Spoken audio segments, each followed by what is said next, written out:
Welcome to our channel. Today we how to download and install React Native CLI step by step clearly. To begin, ensure you have Node.js installed on your system.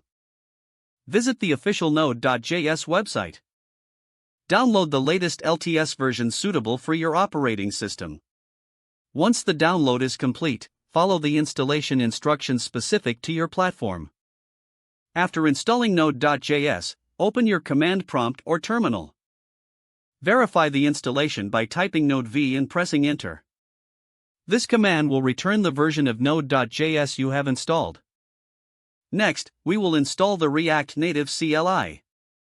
In your terminal, type npm install g React Native CLI and press Enter. This command may take a moment to run, so be patient. Once the installation is complete, you can confirm it by typing React Native v in your terminal. This will display the version of React Native CLI that you have installed. Now, let's create a new React Native project. Choose a directory where you want to create your project. In your terminal, navigate to that directory using the cd command.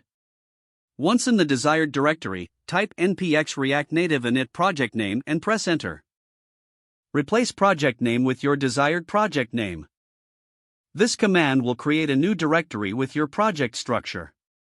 After the project setup is complete, navigate into your project folder. Type cd project name to enter the newly created project directory. At this point, you can run your React Native app.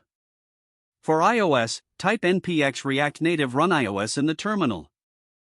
Ensure you have Xcode installed if you are using a Mac. For Android, type npx React Native run Android and make sure you have Android Studio set up.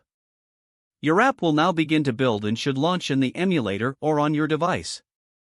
Congratulations, you have successfully downloaded and installed React Native CLI. If the page does not load, refresh the browser or try again in a private or incognito window. Make sure you are using the correct email address, then retype it carefully to avoid small typos. Don't forget to like this video and subscribe to our channel for more step-by-step tech guides.